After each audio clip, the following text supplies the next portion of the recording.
This is a presentation of Northeast Streaming Sports.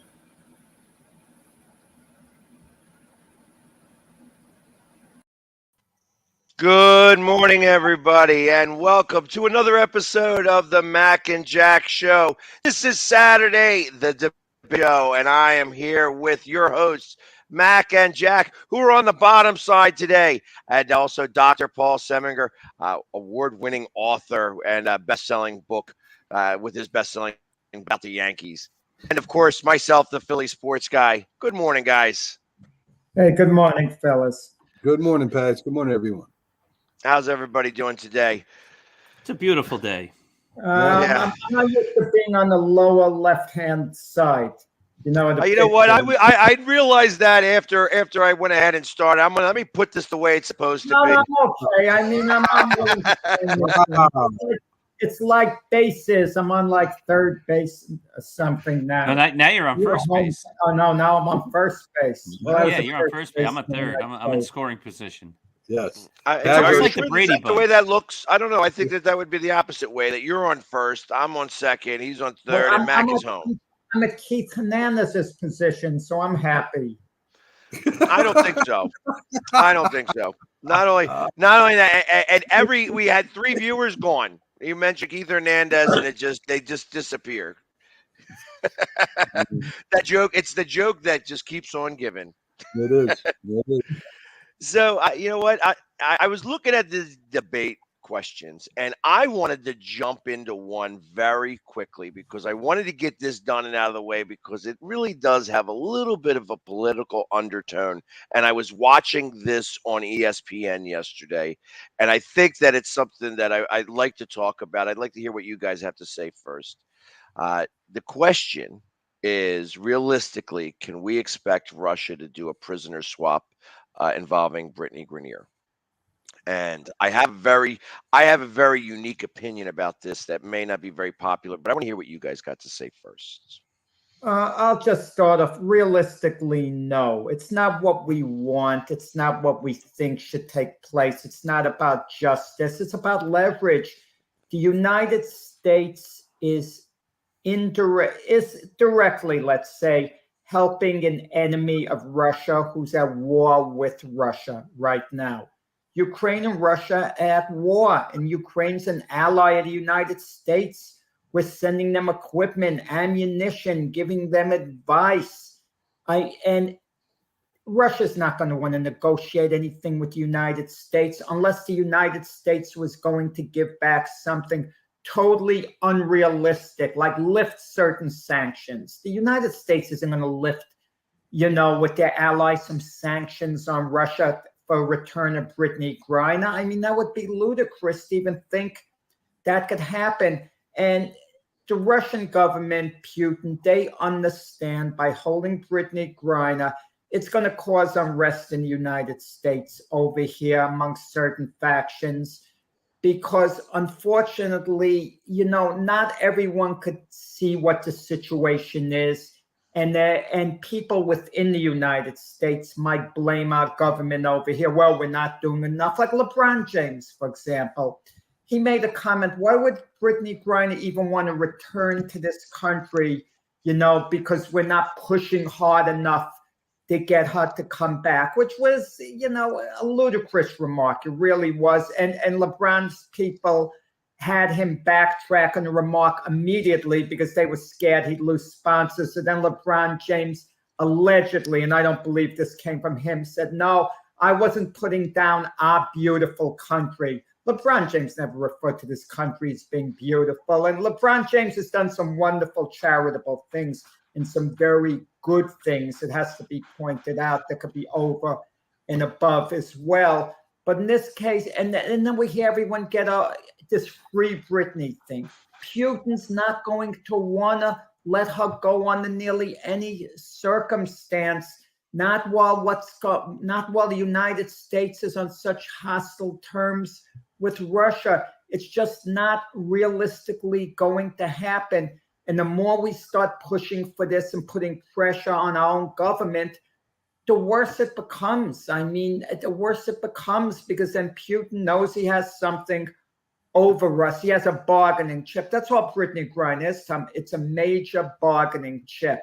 And it's something to cause division within the United States. There is absolutely no way Russia's doing any prisoner swap. And just the idea that we think that they might actually do it at this point in time, is unrealistic. When the war in Ukraine eventually ends, and we all hope it happens soon, then that comes in play. Then it becomes realistic that something can be worked out.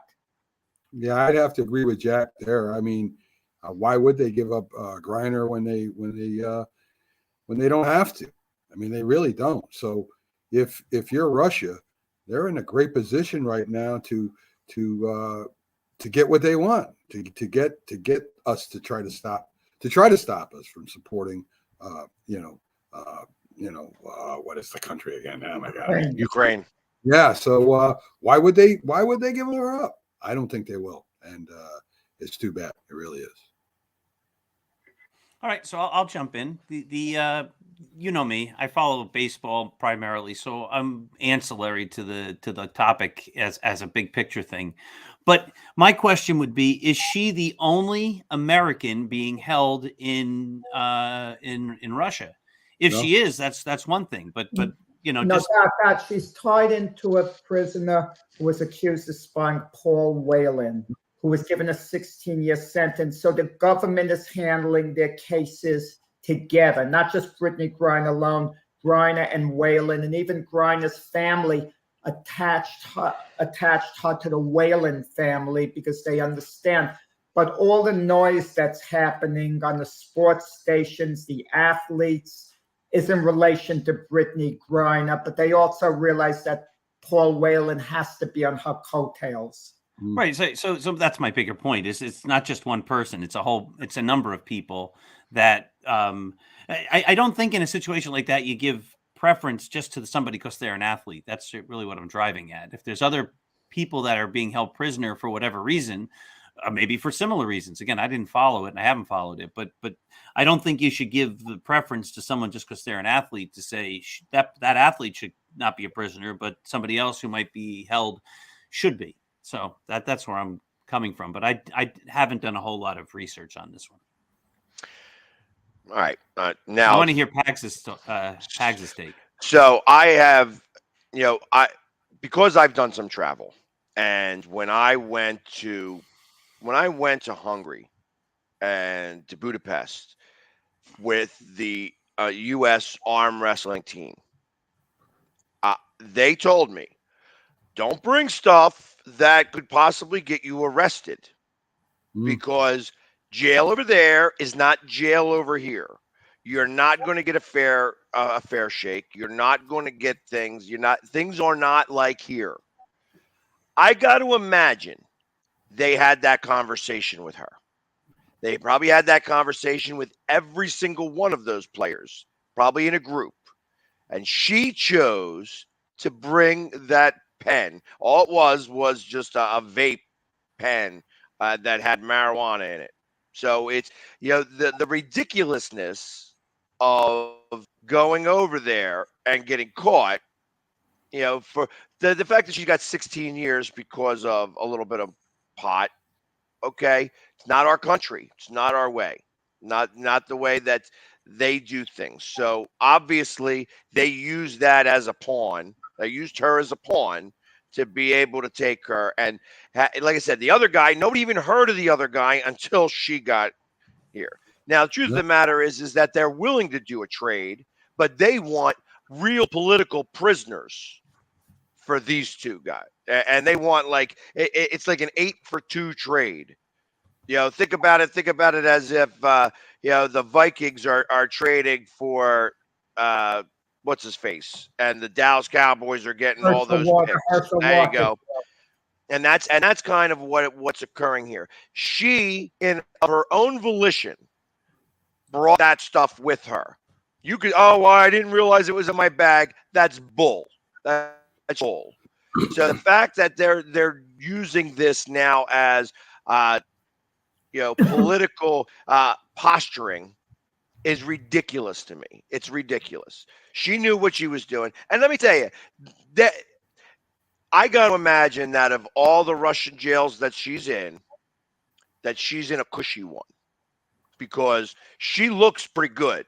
She looks like she's been eating. She looks like that she is healthy. And I guess that's pretty important because that's what they got to do to be able to even keep this in the mix. But the fact that this is even a thing, hey, you know what? It's their own fault. If I went over there to Russia and I brought a little marijuana pen and I got arrested, do you think that the U.S. government would come after me? Hey, the Philly sports guy got arrested. He had a little bit of, an empty marijuana cartridge. It could have been empty. Wouldn't matter because it was the principle. Don't do it. Don't bring it there. And she brought it there.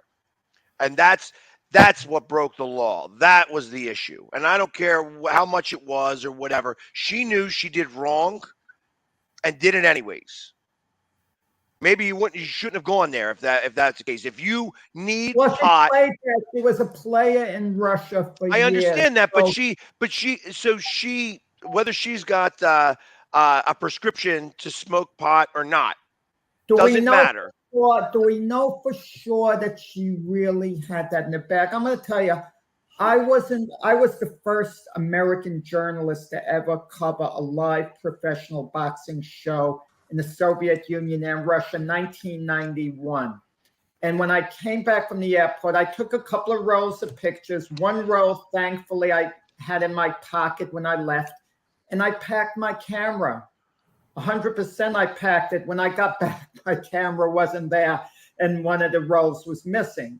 So, hanky panky, they stole my camera. Of course they did. Hey, listen, Putin stole the Super Bowl ring off of Kraft's hand. Right, exactly. Putin wants to look at Robert Kraft's Super Bowl ring. He looks at it and he takes it and walks away. I mean, think of that. That's outrageous. It's sickening that a world leader would do that.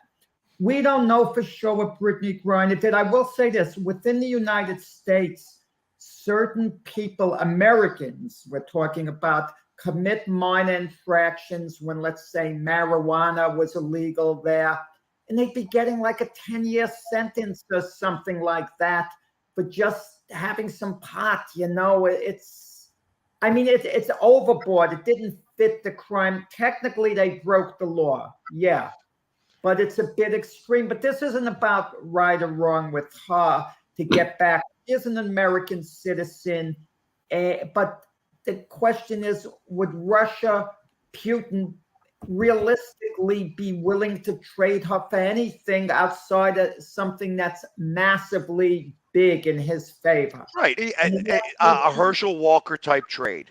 Yeah, you give me like 5 or 6 of our political prisoners. We're going to give you your basketball. The United States would do it. The Biden administration would do it. Just so we don't hear the protests and all that. I don't think Russia would do it over that. The United States would have to lift certain sanctions, that they have on Russia due to the, conflict with Ukraine. And it would be ludicrous of the United States to do something like that. And the United States wouldn't do anything like that. So where does that leave Brittany Griner? It leaves her in jail in Russia, and all of a sudden the protests is going to start up here in the United States. And who's going to be blamed when the protests start? This country, the Biden administration. And I think it's ridiculous because it was, again, there's certain things that I would understand if it, hey, she was found with documents in there. I can't imagine that she got anywhere specifically that she would have been able to find documents, Russian documents that would have landed her as a traitor. No, they went through her stuff. They found her pot that she was trying to hide. She had it in a hidden spot. So she knew what she was doing. She tried to get it past them. It didn't get past. It didn't fly. And she got caught. And that's what makes me angry about this whole thing. That she can claim innocent all she wants. She's not innocent. In fact, she knows she's not innocent. She had to plead guilty. That she thought that they would give her a little bit of leniency. by pleading guilty. And they did. They, instead of going for 40 years, they gave her 16. And that's what happens in other countries. You go to certain countries in Africa with a little bit of pot, you know what? You may not be heard from again.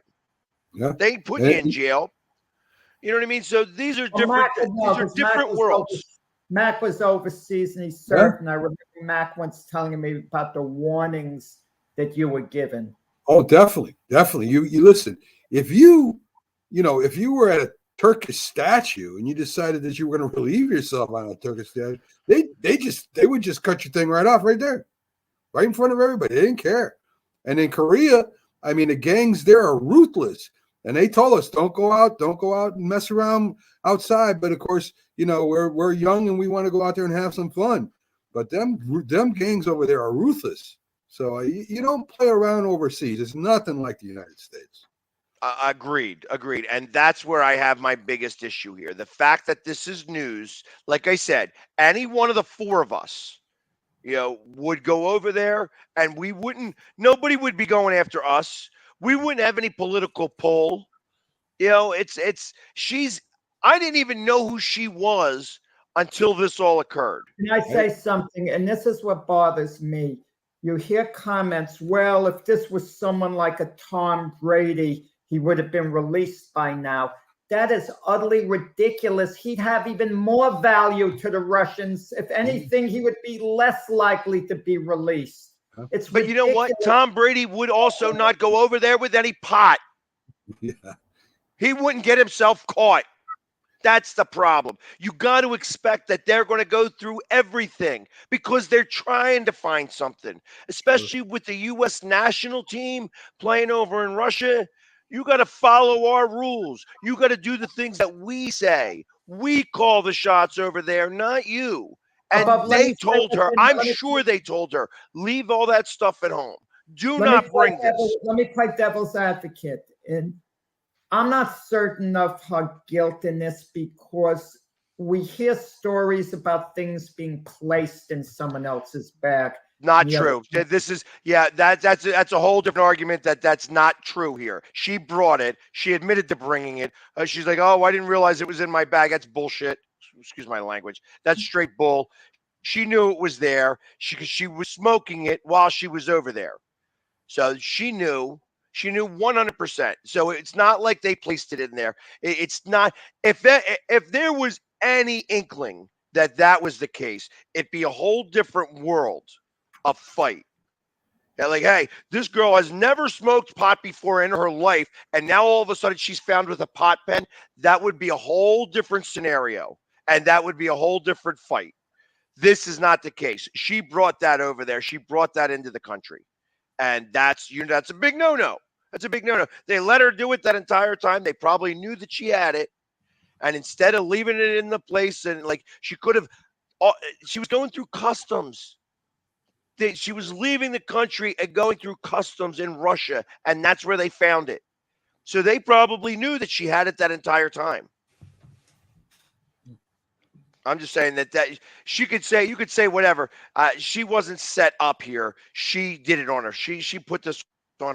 And the fact now that we are wasting government resources on her because of this angers me. Angers me to no belief. No, but any citizen of this country who's being detained, we have an obligation to do all we can to get them out, unless they've done something that's so gruesome. Okay? Do you think they would come after you, Jack? Do you think that the U.S. government is going to come after you? Now, you're a Hall of Fame boxing writer. No, I wouldn't be. It wouldn't be. I wouldn't have a fraction of the value to them that a Brittany Griner would have. Brittany Griner doesn't really have much value at all either. The only value that she has is the fact that she was playing on the national basketball team, the women's national basketball team, against the Russian national team. That's the only value that she's got. Like I said, I never even heard of her until this whole situation occurred. She's a good WNBA player, very good WNBA player. But the point is, the other athletes immediately started coming forward, and their name got into the mix, and that elevated Brittany Griner's name. When you have a LeBron James putting down this government over the Brittany Griner situation, that pleases Russia. That's exactly what they want. You know what? LeBron played right into Russia's hands. And let's be for real. Let's be 100% for real. You know, Putin is all about money and power. I bet you if LeBron James went, called Putin up, I can imagine he could get to him. It's LeBron James. So I can imagine that if he wanted to really try, he could probably have a conversation with Putin and say, you know what? I have a ton of money. I'd like to give you $50 million to release her. That wouldn't be enough. No. It might not be enough, but you know what? It might start the conversation. We're talking about $50 million. That's not realistic. Putin's not going to negotiate money with LeBron James. But at least he would be able. LeBron James would be able to hold the conversation. I can't get a hold of Putin. I'm not going to be able to. You're not going to be able to. He would be able to. He'd be able to do it, and he's got the resources. He'd be able to at least start that negotiation. And, like I said, it wouldn't have to go through the government. Putin would negotiate with him, but Putin conceivably would talk to him, because then Putin would put down the United States and tell LeBron to get the message out that the United States isn't negotiating in good faith. That could very well be. All of that stuff could happen. Truth of the matter is that, like I said, I wanted to get this one done and out of the way, because this is really more of a hot bucket. But like I said, I'm not 100% on board with the way that this is being handled by our government, and I really think that it was her fault. Unfortunately, if you do the crime, you're going to have to do the time, and unfortunately, the U.S. that she's in, and she should have known better. Unfortunately. All right, let's go back to normal stuff and get Doc a little bit more involved. Question number one, they said, because I had to jump. Should Roger Maris's 61 home runs still be considered the record, or should it be Barry Bonds' 73? Start with Doc on this one. All right, yeah, so you're now in my wheelhouse. We can talk baseball. The record was set by Barry Bonds. The record book doesn't say this is the record based upon these certain criteria. This is the record of players who didn't do steroids. It says these are the records of the players. Now, just when Roger Maris set the record, this is the ironic thing. He was playing in a game that season, the first season ever, when they went to 162 games. Babe Ruth, when he hit 60 home runs, played in 154 games. And that's where the legendary asterisk comes up. Like, well, Maris didn't really set the record because he set it in a longer season. So then the record really is Babe Ruth's record, 60 home runs for 154 games. Maris's record is the record for 162 games. But we all know that baseball was segregated in Babe Ruth's day. So does that negate his record? And like that same year, Norm Cash hit 360 or something like that. And then he later comes out that he was using a corked bat. So does that batting record not count? I mean, I think if we start saying this record doesn't count because this guy was suspected of this, and that record doesn't count because that guy was doing this, listen, baseball at the time, if they felt that there should have been a punishment for Barry Bonds, they should have given him the punishment. And they didn't, obviously, and they let him keep playing. So at the time, whatever he was doing was fine with Major League Baseball. And since it was fine with Major League Baseball, the record counts. He hit 73 home runs. Nobody celebrated because people were fed up with baseball at that time, and they were fed up with the whole steroid thing, and they were fed up with the fact that he wore all that body armor and everything. But he set the record. He was punished. He's not in the Hall of Fame, is he? Well, that's different. But no, he's not in the Hall of Fame. You're correct. Right. That's right. But he wasn't punished at that time. And we've talked a little, Pags and Jack and I about the Hall of Fame and stuff. And the commissioner who oversaw that whole period, he's in the Hall of Fame. Managers who manage steroid guys, they're in the Hall of Fame. And people say that some of the guys in the Hall of Fame were steroid guys. But see, that's the point. How do we know? who was and who wasn't. And so his record counts. He was definitely clean. Do we know they were clean? Which guys were clean? Which guys weren't clean? And so as far as I'm concerned, I hate steroids. I hate cheating. I don't cheat. I play my hardest. I lose a lot because I'm not cheating. But listen, you play your best and you do what you can, and you use the best that you can at that time. But if the league allowed it, the league allowed it. And I just don't think we can start getting into this record doesn't count because this guy did this and that guy might have done that. And this season was this many games and et cetera, et cetera. No, Barry Bonds, for good or bad, holds the record. Wish it weren't true. Wish it were Roger Maris. He's a Yankee. Anything that when the Yankees hold records, I like it better that way. But the record is Barry Bonds. Listen, no, the record is definitely Roger Maris's. There's no steroids involved. He did it fairly. He didn't cheat. As you say, you don't like to see anybody cheat, or you don't like to cheat. But he has the home run record. There's no doubt about it. Babe Ruth has a legitimate argument because it was less games and he did have 60 home runs. But still, Roger Maris owns that record. And Barry Bonds, again, is not even in the Hall of Fame. And if that doesn't show you that it's wrong, I don't know what to say. I just want to add something. Records are distorted, but why can't we celebrate this? This would be the best compromise. Aaron Judge is going for the undisputed American League home run record. Oh, yeah, they'll say that. So yes. Why can't we focus on that instead of the Major League record? No one is focusing on him going for the American League home run record. And I'm going to tell you, these records a lot of times are so overrated.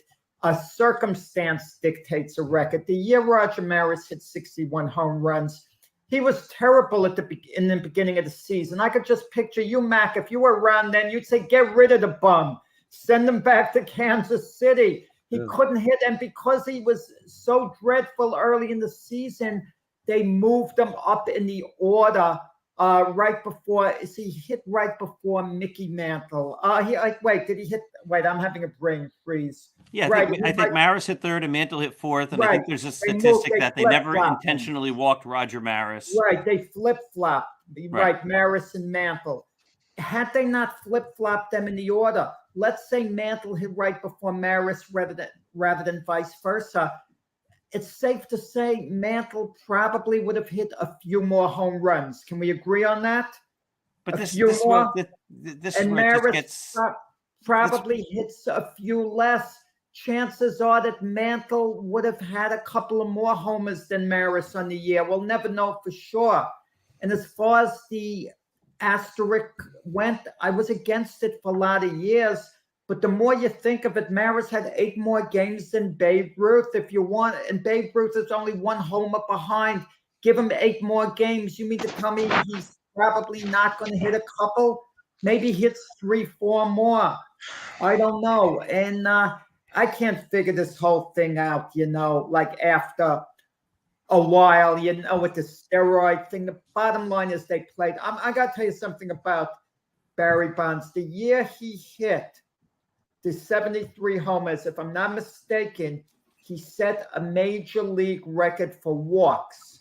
So that had to mean he was a great, great player. I know he got a share of intentional walks, but he drew a lot of walks. He showed a great batting eye. So he showed a great skill, and he actually had to hit those homers. And think of all the other guys who allegedly won steroids. They didn't approach those stats, that he had. But we do know he was helped by the performance enhancer. We do know that. But what can we do about it? And weren't some of the pitchers he went up against also steroid guys? That's what I'm getting at. Like that's absolutely one of the points I was about to make is that everybody. I mean, they determined that it was like 62% of baseball was on steroids. That if you go all the way down into the minor leagues, that most of them were on steroids. It's first off, the 61 home runs with the asterisk. I mean, so let's I'm going to change this to football for a second. Does that mean when they went from 14 games to 16 games, they should have put asterisks to all those records? And now that they got 17 games, they should definitely put asterisks because, hey, Yes, they did between that in 14 14 or 16 or rushing 17. yards over season, 14 to 17 games, 3 extra games is substantial. Of course it is. You're right. It is substantial, but they changed that. At Major League Baseball made the change. It wasn't the players that said, hey, we need to have 6 more games or 8 more games. No, Major League Baseball made it. So there's no asterisk. There should never have been an asterisk. If the player said, hey, we need to play 8 more games, we need to make it a 162 game season, then I'd say, okay, well, Major League Baseball was really against this 8-game switch, and that's when he hit those home runs. So we're going to put the asterisk there.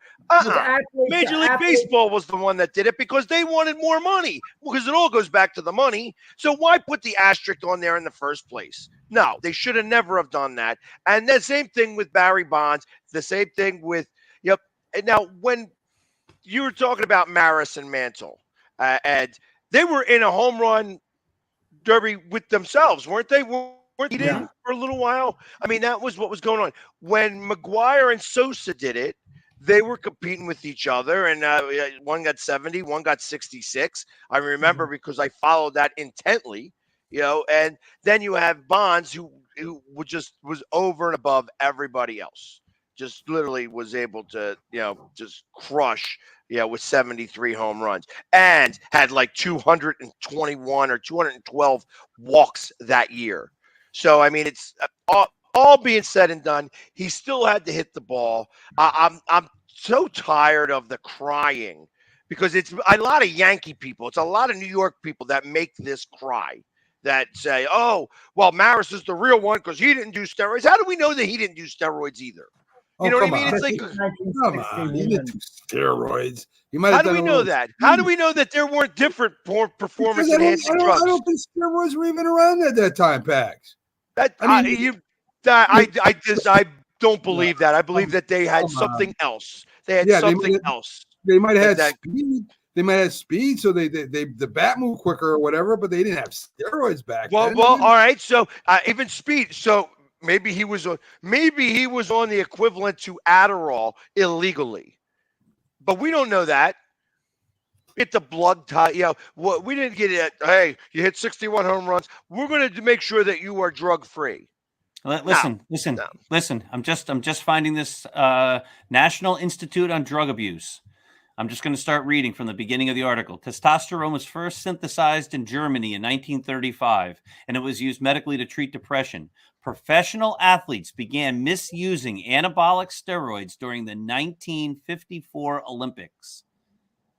There you go.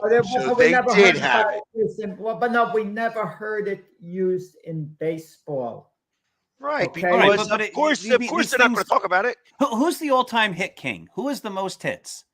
Pete Rose. Okay. Pete Rose, I just looked it up, played in 3,562 games. He beat Ty Cobb's record. Ty Cobb played in 3,034 games. So do we then say, well, Pete Rose isn't the all-time hit king because he played in 500 more games than Ty Cobb? No, we don't do that. He played in more games. No, there's a difference involved. Ty Cobb had the option of playing in more games if he could have kept up. It's not a schedule of games wasn't set. Yes. Pete Rose played in the era 162 game season. How many seasons did Pete Rose play compared to Ty Cobb? I'll look it up right now. More seasons. Yeah. I'll tell you right now. He was able to keep a level of excellence a little longer than Ty Cobb was. That's why he was rewarded with the number. Derek Jeter's number 6 on the all-time hit list because he played for 20 years, not because he's the 6th greatest hitter. Agreed. But again, he played in 162 games. And then sometimes he had a tie, which means that they played in 163 games. Does that mean all the hits that he got in that one extra game don't count either? Wait a minute. Here's your answer. Ty Cobb played in 24 years. Pete Rose played in 24 years. Okay? So there you go. Ty Cobb in his last year. Let me just give you some batting averages. Last year, 41 years old, Ty Cobb at 323. The year before, he had 357. Okay, now he's only playing in 79 games and 95 games in some of these years, but the year before that, he hit 339. The year before that, he hit 378. The year before that, he hit 338. You're getting the picture. Pete Rose, in his last years, here you go, 219, 264. Then he hit 365 that one year, 259, 286, 245. Pete Rose was hanging around to break the hit record, but it took him 500 plus more games. Does that take his record away? I don't think so. He played in the games. He got the hits. Give him the record. Listen. I feel Bonds is the legitimate home run record. I don't want to get away from the heart of it. And Pags feels that's the legitimate record. You do, Doc. Mac doesn't. I think it's 3-1. And that's that. There you go. So sorry, Mac. You lost on that one. You're right. Here we go. I'm going to switch to this. This might be a good one to take into the break. What is the hardest sport to officiate or referee? Hockey. Start with Mac on Hockey. this one. Hockey's the hardest. They're on skates. They got players flying around them. They're checking each other. It's the fastest playoff sport there is. So if I had to say the toughest to ref would definitely be hockey. You should like that,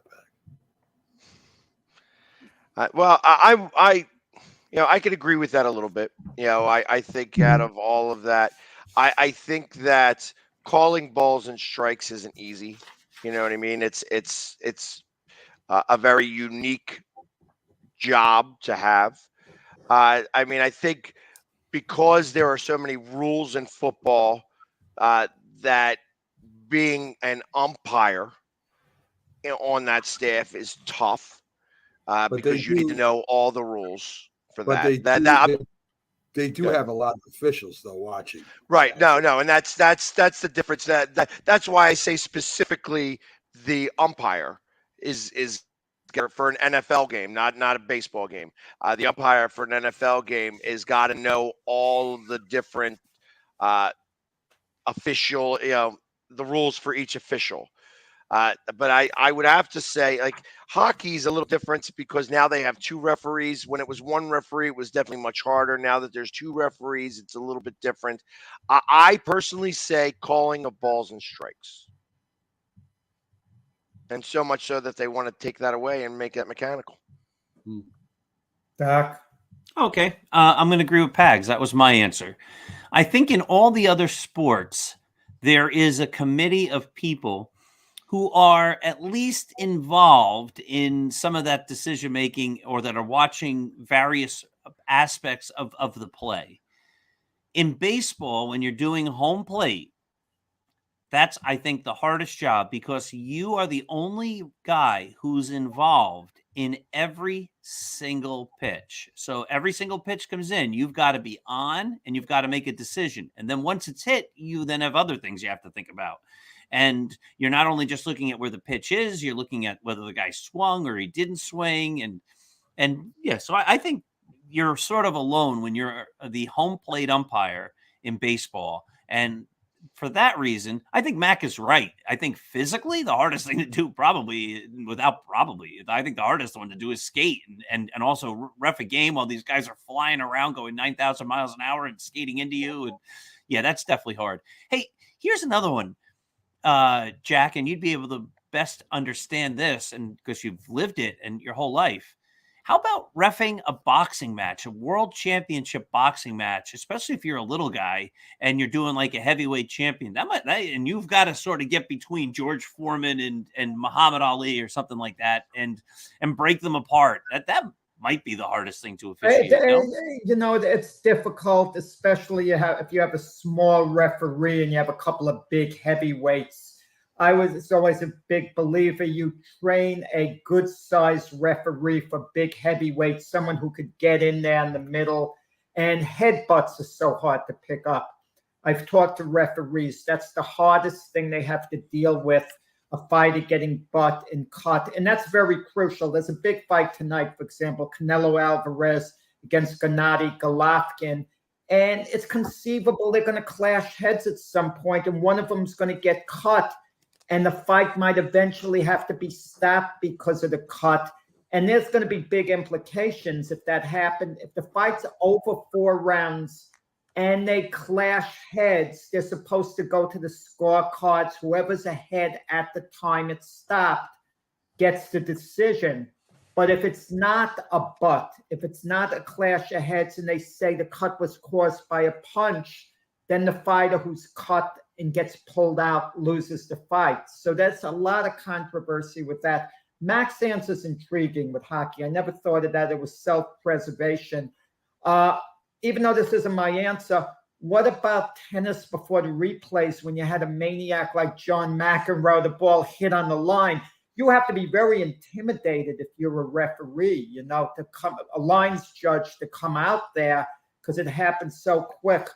Balls and strikes is difficult, but not quite the hardest. I'm going to tell you why, guys.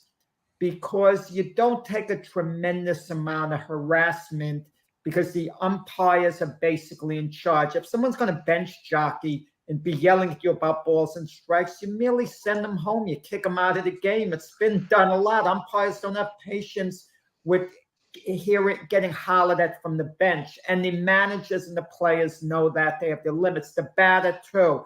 He drops his bat and he gets in the umpire's face. He's gone. He kind of knows that. So my answer is basketball. And I'm going to tell you, especially a high-level basketball, you watch an NBA game, I mean, these guys are getting harassed the whole time. All the time they're getting complaints by the world-class, you know, by the players. I just want to go back to hockey for 1 second. Many years ago, and I'm not going to mention the school, okay? A buddy of mine who I worked with, he coached a hockey team, you know, at one of the universities.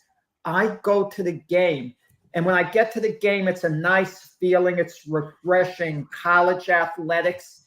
Then the game begins. I'm hearing the players abusing the refs, cursing them, you blankety blank, blank, blank. And I'm like bugging out. I'm figuring this is supposed to be college athletics, the purity of it. And then I was very naive, but my answer would be basketball because it's such a quick game and the calls are so subjective. Whether the guy travels, whether there's contact, so basketball's it for me. Yeah, the fact that they have 3 of them now on the court though makes things a lot easier for them, you know, and I think that's what kind of takes that away. I mean, going along the same thought process as Mac, you could then say soccer. You know, I know that soccer never gets any play here, but there's only one red soccer, you know, and he's got to be in charge of all of that. Obviously, the offsides have got to be done by the side judges, but you know, every call that gets made, any tackle that gets done improperly, if he was inside the box or outside the box, the running that's got to go back and forth because he's got to be on the ball a lot more than a lot of those players. So he's definitely moving a lot more than, you know, kind of like the refs and the linesmen in hockey. They're always moving and such like that. So it's a little bit more of a taxing type of situation. But I still don't think that soccer's referee is the hardest. You know, it's all in terms ambiguous. You know what I mean? It's like everybody's going to have it. It's tough to officiate a game in general. Any game doesn't matter whether it's chess or it's, you know, hockey or it's baseball or what have you. So to try to say, hey, this job's harder than this one makes it a little bit, you know, tough to say because I mean the rule books are on these, you know, in these professional games are thick. You got to know every rule. You know, and that's why I say, you know, being an umpire in football might be really difficult because it's those ridiculous, crazy rules that never get pulled out except one time a year or one time every 3 years where it actually comes up in play where it's like, hey, the rule says this, you know, and you got to make a call regarding that. You know, along that line, they had a documentary on ESPN. It was a 30 for 30, I believe, with Tom Brady and I can't think of the guy's name on the Raiders with the tuck rule. Yeah, have you seen that documentary Yeah. on the Tuck rule? That was just phenomenal because they have Brady and Woodson, right? Uh, Watching the game in real time together and then talking about, is his arm going forward or did he bring it back and was it a pass? And the two of them breaking this down, having this conversation. I just thought it was phenomenal. I Well, saw that about a week or two ago. They were teammates in college at Michigan. That was the weird thing about it. So they had a relationship because Brady would be throwing against Woodson in practice, when they were in college as teammates. So that was kind So of if cool. you haven't seen that, and then of course they talk about how the Tuck rule wasn't really ever called, and then it stayed a rule, but a couple of years ago they got rid of the rule. So it's a great point that Bags is making, especially in football, about the rules getting changed and modified and things like that. Just something about officiating, and this will be more for you, Doc, really for you directly. If you had to officiate, and what would be harder, high school or on a professional level?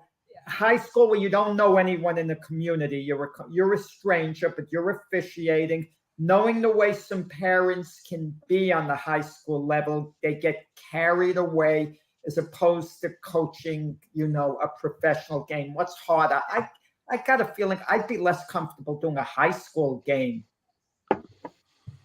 Yeah, I think it all depends on the situation, the community. Some communities have very strict rules.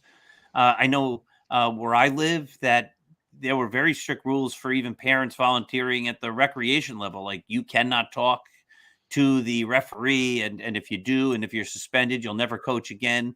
So I think a lot of that depends on school cultures. They have all sorts of awards in New Jersey for the school that had the best sportsmanship that they give out for each season, for each sport, and things like that. And those rules, or those awards are taken seriously by, I think, most of, if not every school, because that's what they're trying to promote. So I think it all depends. I think it depends on the community, depends on the situation, depends on whoever the group of people are at that very moment. But I think, if for the most part, if you do a good job as the referee and you're balanced and you're fair and your reputation precedes yourself. I'm not a ref, but I think that can go a long way to mitigating, some of the nonsense.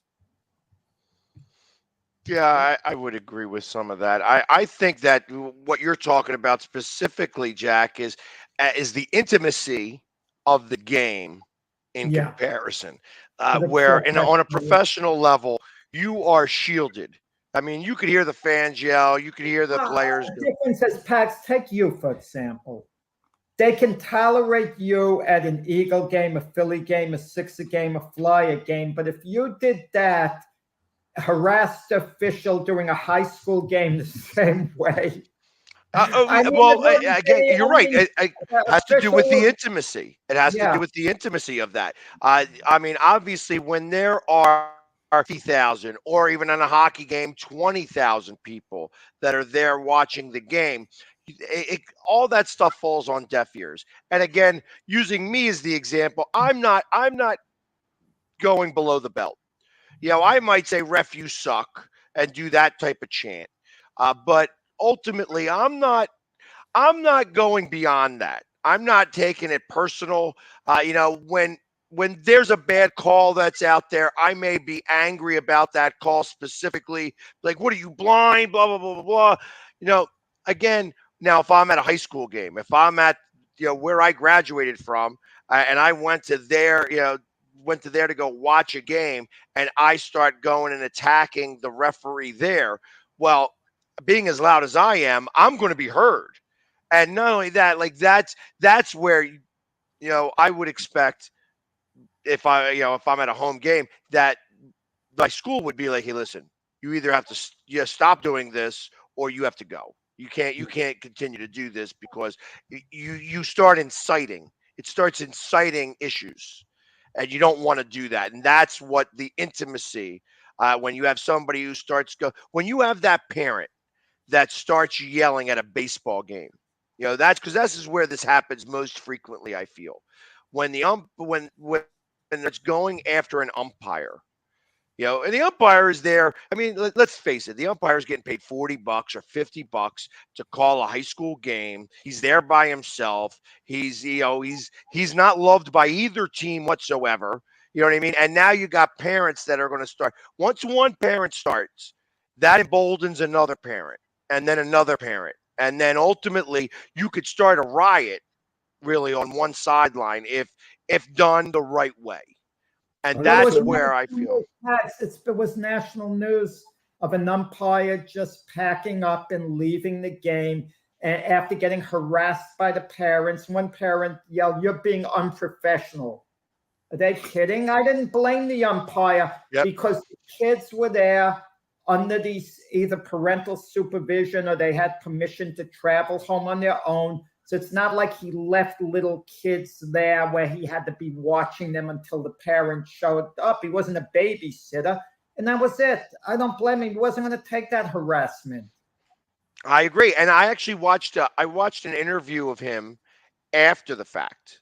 He was actually the interview was on TikTok. They did a 3-minute interview and they discussed kind of what was going on with that whole situation and why he was a younger kid. He was only like 22 years old, and he's not taking it from those parents. Ultimately, the one who yelled that you're being unprofessional wasn't one of the ones that was yelling. She was one of the ones that was, but ultimately she understood that now my kid didn't get in yet, and now he's not going to get a chance to get into this game because you're leaving. And she put the onus on the ref saying, "Hey, well, you got to deal with this type of stuff. This is part of being a referee." It's not part of being a referee. And that's the hard part for a parent, a mother who's really just more concerned about her child and wants the child to get into the game. And now the game's being cut short before her child gets a chance to get in the game because the referee is not going to deal with, or the umpire is not going to deal with the flack that he's got to deal with. You can complain to an official within reason, and it shouldn't be the parents. It could be an opposing coach. If it's basketball, it's a competitive game. An official calls a foul, and when you play, so you don't think it's a foul, you could say, "Come on, ref, he didn't foul him. He didn't hit his hand there."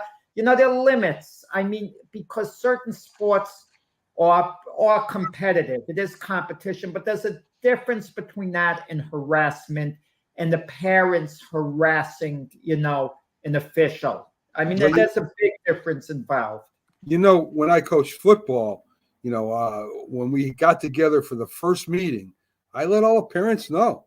I let them know, if you're going to say anything to a coach out of whack or a umpire, we're pulling your kid out and he's gone for the season. And that's it. So that's how we handle it there. Well, and I guess that's a good way of being able to do that. And ultimately, I mean, like I said, I understand being a catcher in slow pitch softball and playing in other sports where you deal with referees. I mean, again, I get to play a little bit on the other side where I don't have to yell and scream at the refs. I try to coerce them. It's like when a couple of calls go against me or against my team in a softball game, obviously I'm not trying to yell at the umpire. I'm back there and I'm like, "Hey, listen, is it now? Do we get the possession arrow at some point?" And ultimately, when Doc can't find the strike zone, it never happens. Doc throws strikes. Sons was yelling at the umpire. I heard one of Doc's sons was yelling at the umpire. That's not true. Never. So, but I mean, but that's again, and some parents actually can do it the right way. In between innings, the umpire always goes to the fence line to grab his water, grab a drink, and do whatever. You could go up to the umpire. I mean, the umpire understands that he's going to make a couple of mistakes here and there. And if the parent does it right, you actually can get further with the umpire than by yelling at him. Be like, "Hey, I just want to know what you were thinking on that one throw. Was it a strike? Did you see it?" Like, you start asking those questions rather than berating an umpire because you thought that he saw it wrong. Because ultimately it's like, again, it looked close. It was close. I might have gotten it wrong. And some umpires will straight right out, "Yeah, I got that one wrong." It's like it. but it's you attract more flies with honey, or more bees with honey, whatever it is that thing is, where you actually, by talking to them, you could sway them on future calls rather than immediately it's like, oh, hold on, that's a really close play, he's out because the guy over here keeps yelling at me, and now I want him to yell at me more because he's all pissed off at me in the first place. That's kind of what it is. It's like, oh, I got that one wrong, watch me get another one wrong against you. You know what I mean? It's just like almost like poking the bear a little bit more to see how far you can poke. And I feel like that happens to a certain extent. And it's a shame because it should be unbiased, but we're human. That's what makes officiating hard to begin with, is that we are all human. We all make mistakes. And, when it's in a professional game, that mistake is, with short of replay now, where you're able to fix those mistakes, you have to live with it, and that's the end of that. So I think either way, being an officiate in any of these games is hard to do. Is really hard to do.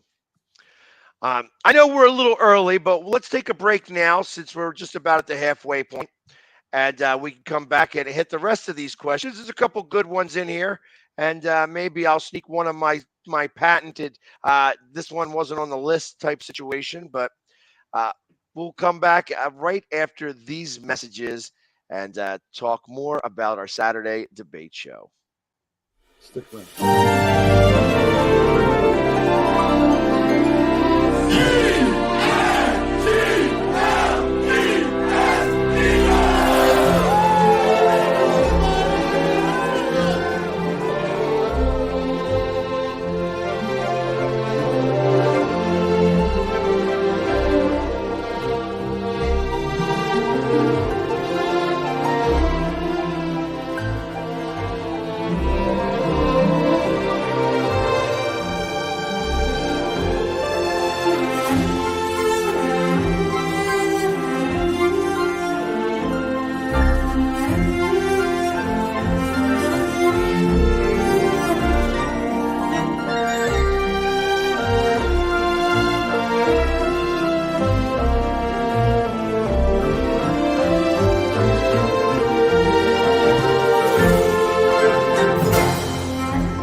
Trisha's having a sleepover tonight. Can I go?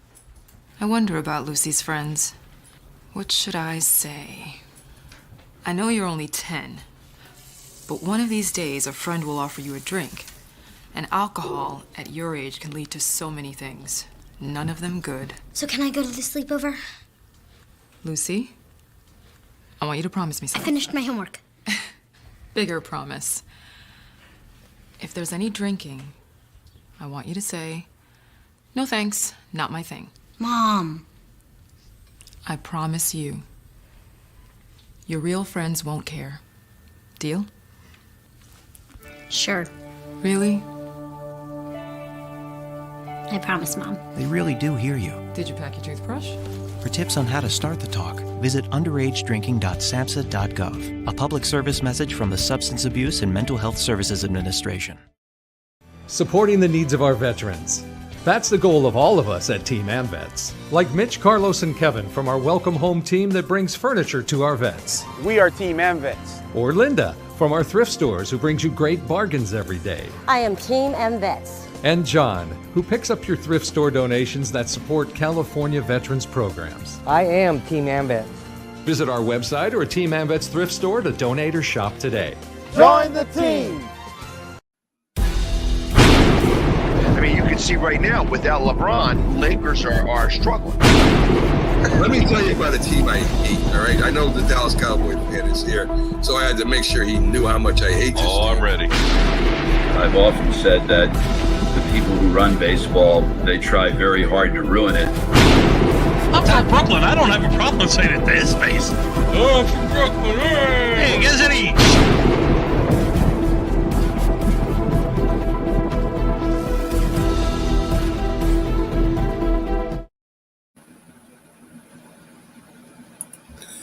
This is a presentation of Northeast Streaming Sports.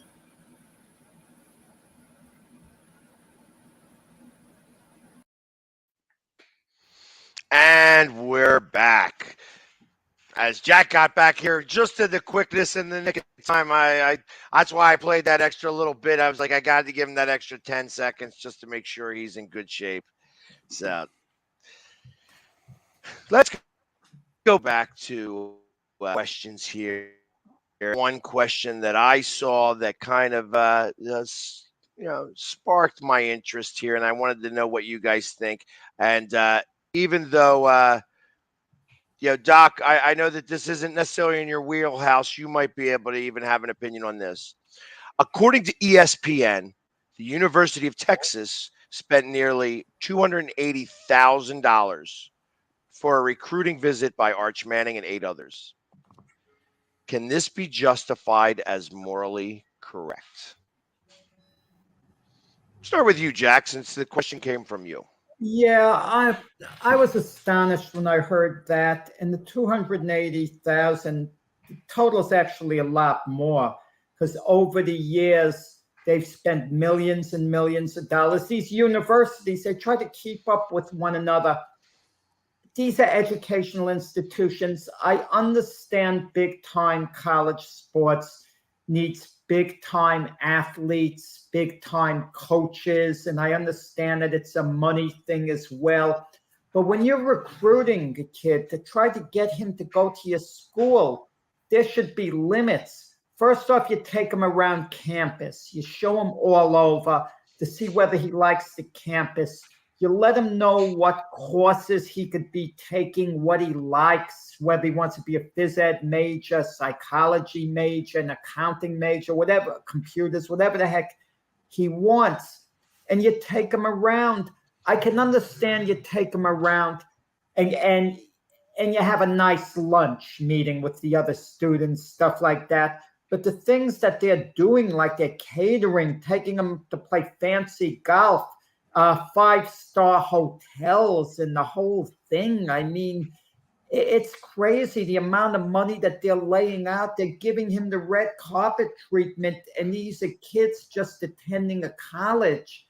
And to spend that amount of money, you know what that money could be used for? I mean, think of all the departments in the school that could use the money. Think of even the athletic department that's probably lacking in some of the smaller sports, okay, as well. And it's ludicrous. There's no need for 8 recruits. $280,000 is spent. Think of that, 8 recruits. So you mean to tell me if I'm going to get my math set, that's almost, it's like $32,000. That's like about $35,000 per visit for a student. I mean, what are they giving them for that? 35 grand to just visit your school on average? It's mind-boggling to me. And just to try to get the kid to attend your school, it's absolutely morally wrong. There should be a cap put on every single school with this. It's just insane. I really don't think it's morally wrong at all. I think it's, as you said, financially, it might be a little wrong. But listen, everybody's doing it, guys. Everybody's offering all this money to these players to come to their schools. Arch Manning is one of the best young quarterbacks in high school right now. He's going to be great in college. He's going to be great in the pros. I would think so anyway. But with his pedigree and his coaching, he'll get from his uncle and from Peyton. So they're all doing it, Jack. I mean, why wouldn't somebody want to take advantage of that if they're all doing it? Arch Manning, as I said, unbelievable high school quarterback. He should be really good in college. This guy is a game changer. I don't think it's morally wrong at all. I think it's financially motivated, and I think that like I said, everybody's doing it. So why not? Matt, could I throw this at you now? Do you see the day ever coming? Okay, as crazy as this seems, you sign a great high school player for 4 years. He has to attend the school, and you give him a contract. It's going to get to the point where you're giving the kid $20 million to attend school for 4 years. Yeah, I definitely see that coming. As you know, we talked about in the past, and everybody laughed at me. The draft is going to be coming. There's going to be agents involved in this, and I'm telling you guys, this is something that the genie's out of the bottle. It's going to happen. So I think definitely Arch Manning has the right to get what he wants.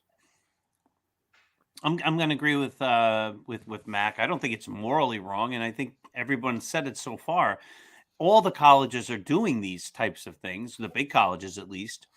And I think sometimes we look at money as if the money goes to point A, then it doesn't go to point B. But the athletic department has a budget, and within that budget, they're going to spend a certain amount of money on recruiting. And what we're not seeing is the other end of that. We're not seeing, let's say, and I don't know this because I don't look at their books, but what'd you just say? They spent $280,000 to bring in 8 kids, including Arch Manning. Well, if Arch Manning goes to that school, how much money is he going to generate? Texas, and he is going to Texas after all. Okay, but how much money is he going to generate for that school with TV revenue, big games, sales of merchandise, jerseys, publicity, other kids then going to that school, etc. They're not operating in a vacuum. They're not just going, hey, we're going to throw all this money at Arch Manning. They're saying it's worth us to invest X amount of dollars to try to get Arch Manning to our school because we feel that if he goes here, we are then going to be worth X more amount of dollars. So it's not like they're taking money out of the biology department and saying we're not going to be able to do X, Y, or Z because we're trying to recruit Arch Manning. It's part of I would assume, it's part of the athletic budget, but that budget is going to then, they're not going to spend money if it's not going to bring the perspective, the idea that more money is going to come right back to the college. They're going to spend money to make more money. So no, I don't think it's morally wrong. And again, I don't know how many colleges do this, but the sense is, after listening to everybody here, that this is what happens at all the colleges because they're trying to get the best kids there. And I think, as Mac is saying, I think it's bringing up the bigger question: is college sports really professional sports, the way they handle it and the way the schools make so much money, et cetera, et cetera. So yeah, if they're generating millions of dollars, then you can afford to spend a couple $100,000 to make a couple of million. It's just financial sense for them and all the prestige that goes along with bringing in the great new college players, especially if he wins them a Heisman or a national championship or any of that kind of stuff. But what do they? But think of it: 35,000 per student. What can be? He's just visiting the darn school, right? But when the Yankees, and again, I'm equating it to the professionals because the money there is basically, treating these colleges like professionals. I think the idea that college sports is amateurs is silly in so many ways. What was it that got Garrett Cole to come to the Yankees? Supposedly, Brian Cashman sent him a bottle of his favorite wine or champagne that you can only get from. Well, but that's the Yankee. We're talking about colleges. But I'm equating it to the same thing. All the colleges, but if you don't allow any of the colleges to do that, then it's a level playing field. And it's that's a different question. That's it. Yeah. Should they have rules that say this is what you can spend? Okay. That's a different question. But it's not level. It's not level at all. I mean, it'll never be level. No, you got the bigger schools that can afford this stuff, and the smaller schools that can't. So it's not level. It's just the opposite. And the kids aren't going to go. I don't know. They're not going to go to Rutgers. That's a big school over Alabama. If both schools are drafting you, you're going to go to Alabama because it's got the history and it's got the prestige. Probably, but it depends the situation. Rutgers has turned out some NFL players, as well. Yeah, but Rutgers is not perennial number one team. No. That's You what he's choice, kind of saying. You're going there. to Michigan. You have a choice to go to if you want to play football, you could go to Michigan or Rutgers. Where are you going? Even if the recruiting money's the same. I mean, Michigan, but listen, I could say schools that should be smaller, like Villanova. Villanova could compete, I think, basically with any college basketball team because they have the pedigree, they have the tradition. And they do. Right, but you're not going there and for they football. do compete. Well, I don't know if they will anymore now that the coach is gone, but it's like I've been thinking about this NIL money, and obviously it's the Wild West in the way that money is being given out. And I thought of a way that they could curb this or at least create something different than just giving money to these kids for hoping that they're going to be good athletes in college. If they dictated that, listen, if you want to give one of these kids NIL money, that you also have to match dollar for dollar and give to the university, and the university has got to use that money specifically for scholarships for non-athletes, students. I'd be willing to bet that you would find that there'd be a lot less NIL money floating around. Because if they had to double up the money, they got to match dollar for dollar and take care of the non-athletes. All of a sudden, you're not going to see these million tracks. Now, I'm sure they ain't going to listen to me. They don't pay me enough money, and they're going to say, oh, well, it won't work for this reason, won't work for this reason, won't work for this reason. Truth of the matter is it would work, and it would start to actually value students that can't afford to go to that school now to be able to go, underprivileged students. And I think that would be a smart way of addressing this. And if I was in the NCAA, which I am not, that would be the way that I would start to try to push this regulation. You want to spend money? Great. You're going to spend more now. Or you're going to give these kids less. You could still spend the $2 million, but you're only going to give $1 million to the kid. You're going to give $1 million to the university, and the university must use that as scholarship money. They cannot just take that money and give it to their teachers or give it to the president of the university where he just gets $1 million bonus. Doesn't work that way. Has to be regulated like that. I mean, I don't know. Maybe I'm talking out my ass here, but I think that would make a lot more sense. And Pags, who's the one checking this? You're gonna let that check. It would have to be the NCAA. This, like I said, the NCAA is powerless right now, and they have to try to figure out a way to be able to re-achieve some of the power that they had back in the 80s and 90s. They've lost it over the last 25, 30 years. And I understand that. And so, but if they want to make themselves relevant, that's the way to do it. Following the dollar.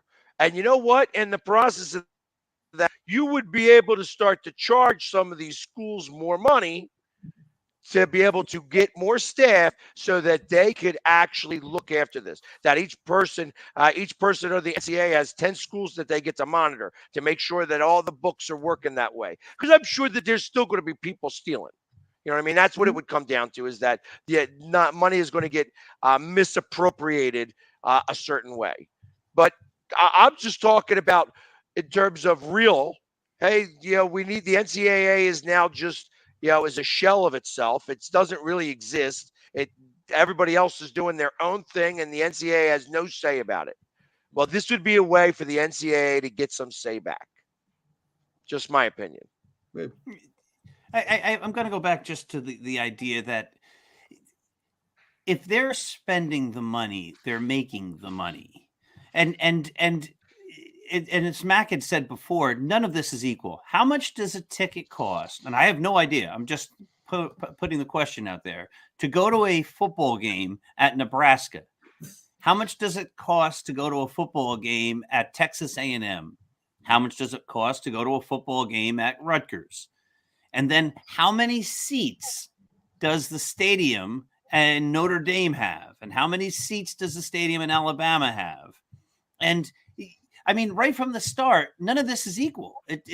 Some schools have bigger stadiums and charge more money, so they're bringing in more money every single time they have a game. And other schools don't have facilities like that. I venture to think, Doc, I don't know for sure, okay? And I'm just venturing a guess here that the other big universities that are never in the picture for the national championship put in a comparable amount of people as the ones competing, okay? As the ones that the Alabamas, the Georgias. That would be my guess, that the fan base, it's not the same around the country nationally, because this panel's aware of the Alabamas, the Georgias, the big name schools, but the ones that aren't quite as big, that have been around a while, like the UCLAs, the USCs, you know, they're getting a comparable amount of people. And my guess is they'd be getting a comparable amount of revenue as far as people showing up to the stadium. The TV deals are another matter, though. No, I think, yeah, I agree. I think they're all part of the same mix, right? Some schools are going to bring in more money, and some schools aren't. And if a player, and you can recruit a player to come to your school, and you feel he's going to make you more money, well, then you're going to have to spend money to try to convince that player to come to your school. I mean, that's what it comes down to, right? I'm not saying it's right. It's not morally wrong, but it's the system that they're working within, and that's just the way it is, right? So, and again, if you had your choice, where would you go to school? If you were a top athlete, would you go to a top school that's often in the big bowl games, or would you go to a tiny school that's often not in the bowl games? And then it comes down to where's the school located, right? Like, would you rather go play in Miami? Or would you rather go play in the middle of Piscataway, New Jersey? I don't think most people are dying to go play and live in Piscataway for 4 years. Mac is a cold weather person. Mac will take that cold weather anytime. He'd go to Syracuse then. Miami. Mac will pick Syracuse over Miami. Well, my first choice, of course, would be with UConn Huskies. That would be where I would.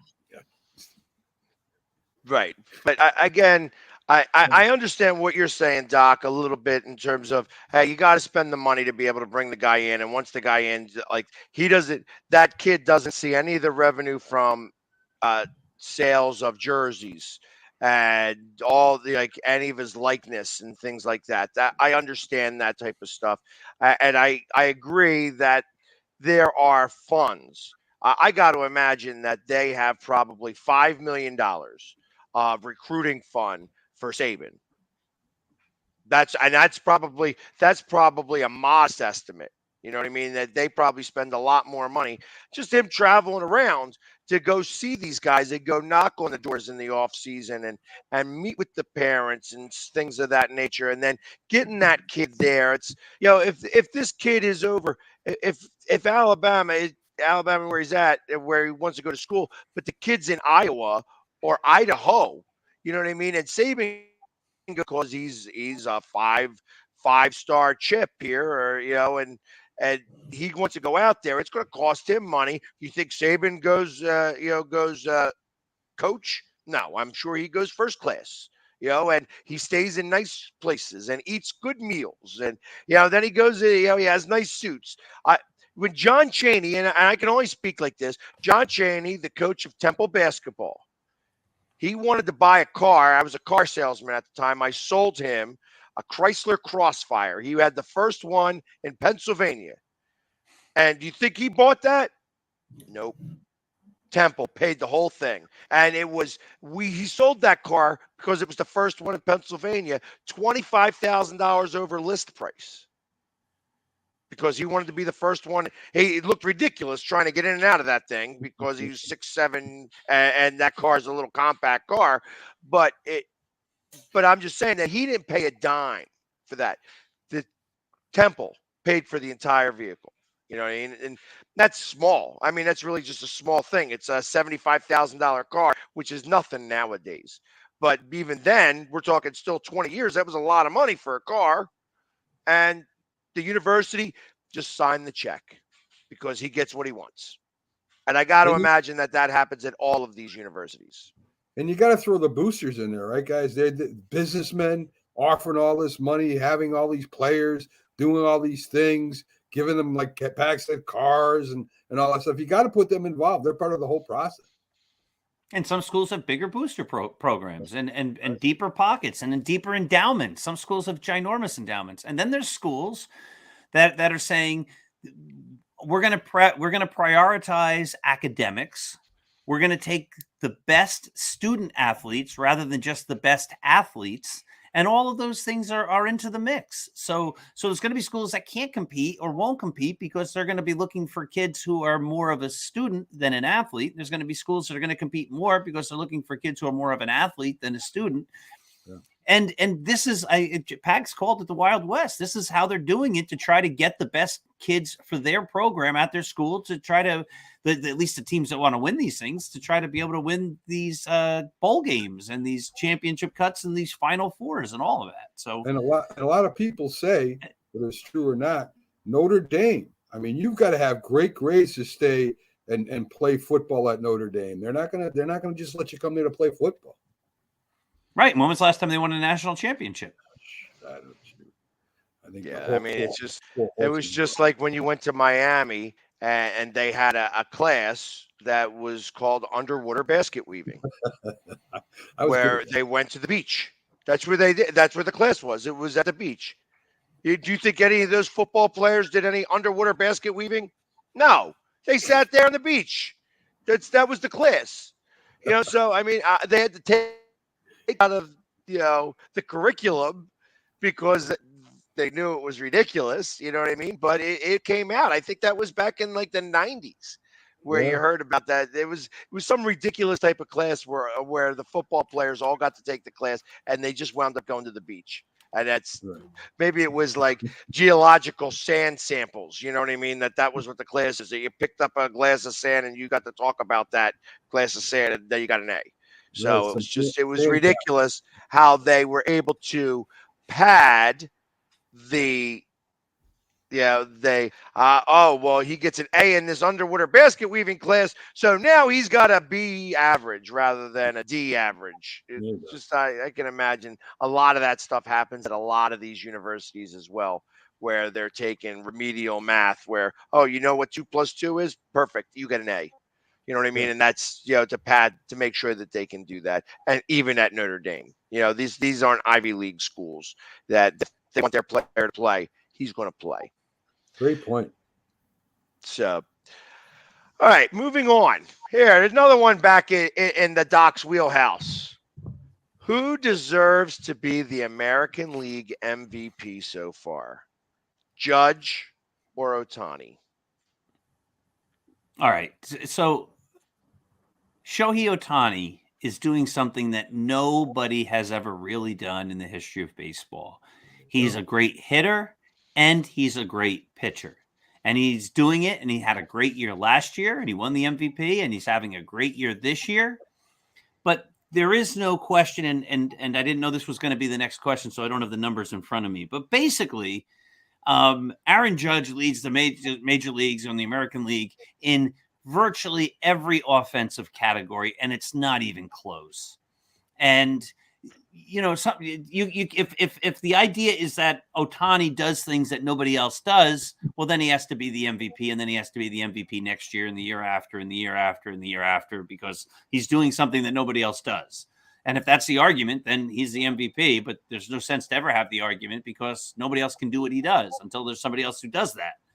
But if it's who's the player who's having the most amazing season, it's absolutely Aaron Judge. And I could pull up the numbers where he's even only playing right field and center field. He has a higher WAR than Ohtani does, who's pitching and hitting. And just a little note about Ohtani, and I love Ohtani, but this idea that he's doing things that no one else does is absolutely true. But The only comparison is Babe Ruth before he got to the Yankees, when he'd play a little bit of outfield and he'd pitch for the Red Sox.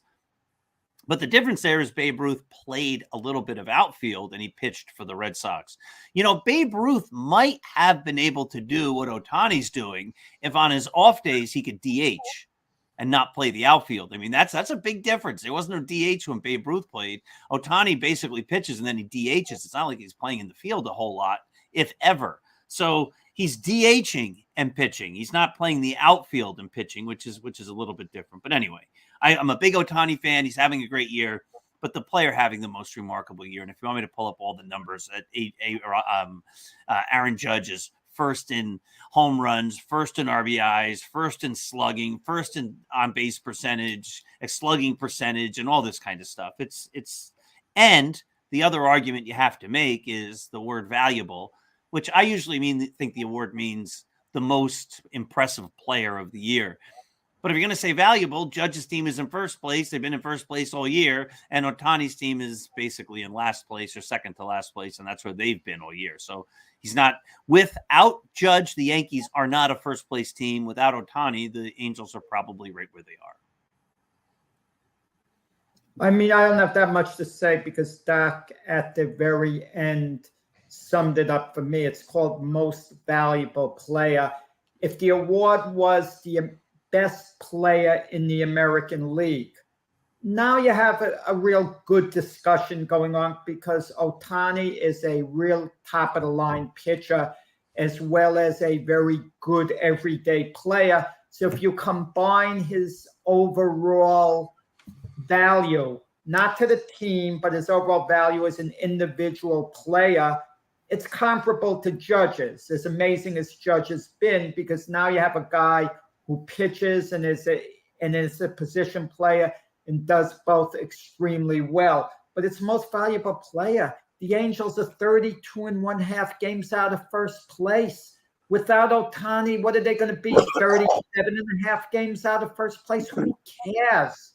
He's a very little value to the team as far as winning and losing. And as far as Judge goes, the Yankees, instead of being about 5 games or so in first place, would probably be a few games out of first place, at least. So Judge has been far more valuable. That's what it's called, most valuable player. If you want to give it to Ohtani, you got to change the name of the award to the best player. Best player, not most valuable. And even then, you can make a great argument that Judge gets the best player award, but at least it's a discussion point. You know, we could have a lively debate on it, but to me, this isn't a lively debate if you talk about most valuable player to his team. Now, if I'm going to play a part of an attorney, devil's advocate here, I'm going to say, well, Ohtani brings in all these people as a gate attraction. What does he mean in TV revenue? But doesn't Judge do that for the Yankees? So he counters what Ohtani does. Judge wins this argument hands down.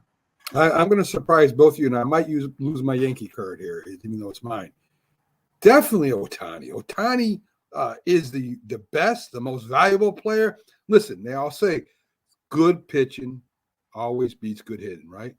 So how can you not say that a guy that plays first, plays right, pitches, steals, his whole game is unbelievable? How can you say Ohtani is not the most valuable player? And I get what you're saying about the team in the place where they're placed at, but how can you not say he's the most valuable player and the best in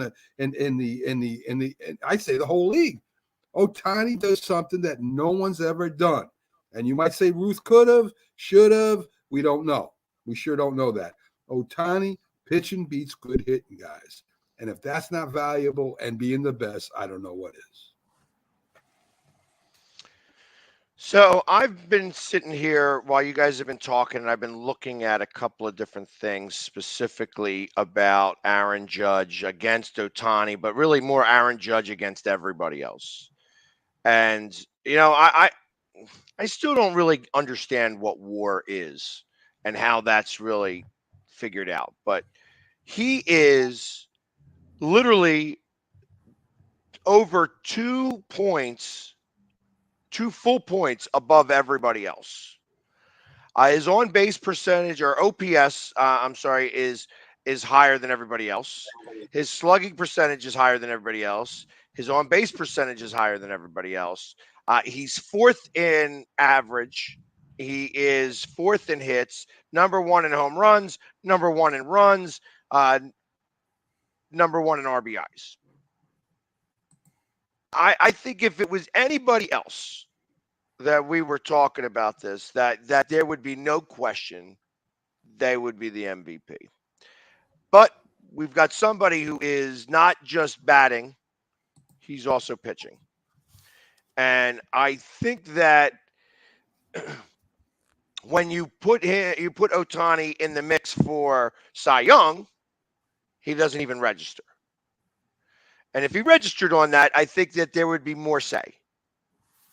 Again, he's a good pitcher.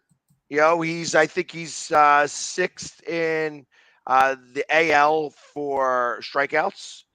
He's got a pretty decent record. He's done things that nobody else has done before. He also won the MVP last year for doing the exact same things, and he's not having a better year than he did last year. He's having a good year, but I feel like if you're going to go back-to-back MVP, you better be better this year than you were last year. My vote would be Aaron Judge all the way here. I think that that Ohtani is a great player. I think that Ohtani does a lot of things right. I don't think that means that he's automatically or should even be that highly considered for the MVP in this regard. I think that Aaron Judge wins this running away. Let me just, I agree, of course. Let me just give you a statistic here. 2022, Ohtani has played in the field as a pitcher, which is very impressive. No one else is doing that, but he's played in the field a grand total of 24 games. His other 136 games have come as a DH. So it's not like, and again, he's doing something nobody else has done. I don't want to discount that, but he's not adding any value defensively to his team. He's just a hitter. And last year, this idea that Ohtani plays in the field a lot, last year he played in a grand total of 7 games in the field. And in 2020, he played a total of no games in the field. He was just a DH. So in his whole career as an outfielder, Shohei Ohtani has played 7 games in the field. Again, he's a great pitcher and a great hitter. But when he's not pitching, he's only a DH. And if he was just a DH, would he even be in the consideration for the MVP? No. And so you add in the pitching, which makes it interesting. But when you're comparing, then you also have to give Judge a whole lot of extra credit for playing in the field every day. And he's not just playing right field this year. He's playing center field a whole lot and helping to carry the Yankees. So in my opinion, you can't discount the fact that Aaron Judge plays in the field, which Shohei Ohtani doesn't do except when he pitches. He plays in the field, Doc. He plays right field. He plays first base. No, he doesn't. No, he doesn't. He hasn't been. He hasn't been. Never. He hasn't He's never gone played in there first base in his entire career. I have it right here. He's played 7 games in the outfield, 8.1 innings. That's what he's done. And just like I said, to caveat that, it just again, I understand everything that you're saying, Doc. If he was an 18-game winner, if he was over and above one of the best pitchers in baseball, I think it would have a lot more weight. That's where it is. Like, hey, he's a good pitcher. He's not the best pitcher in baseball. He doesn't have the best ERA. He's like number 6 in strikeouts. He does win some games, and he is a good pitcher. That being said, you're muted. But guys, you're missing the point. I don't care what he's doing individually. He could be pitching like Justin Verlander and hitting like Big Poppy David Ortiz combined. But his most valuable player, the Angels, are 32.5 games out of first place. I don't care how good he is individually. His team is awful. He's not helping his team a great deal through no fault of his. How valuable could you be? You could put one of us in his place, and his team is going to be in the same exact spot. Well, I don't know about that. because I'm not going to be winning 10 or 11 games pitching, and probably can't catch up to that 60-mile-per-hour curveball. So I wouldn't be good 32 and a half games, they're out of first place. No one is that valuable to the Angels when you're doing something like. But Aaron Judge, if it wasn't for him, odds are the Yankees wouldn't be in first place. Aaron Judge is more valuable to his team this year than Ohtani is to his. That's what the award should be based on strictly. I agree, and I don't think we're arguing that. I think that's, like I said, had it be a difference if he was over and above, because the Angels were the same way last year. They weren't any closer to the playoffs. He shouldn't have gotten it last year. Like A-Rod shouldn't have gotten it when he played for Texas and they won last place. Well, it's, again, when somebody goes out and has a ridiculously crazy year, and was the best player in all of baseball, like, for instance, in the National League last year, he had a better season than everybody else. Phillies didn't make the playoffs. Phillies contended. At least they contended for a playoff spot. And you could say if it wasn't for Harper, they wouldn't have contended for a playoff spot. So he showed value that way. Should a player then be marginalized, in these types of votings for the team putting together a poor product or a manager not managing properly? When a player is doing everything that they can do to try to make their team win, obviously Ohtani doesn't want to lose. He doesn't want to go out there and lose games. They don't want to be 32 games out.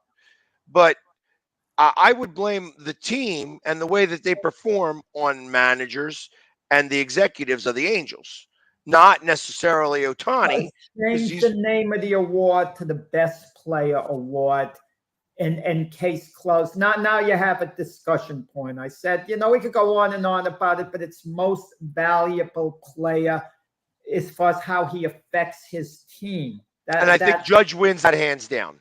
Right. Yeah. Based on that, Judge should get it based on how the award is named. And I think that you could have Ohtani in the conversation, but that's all it is that he's in the conversation and Judge still wins it hands down.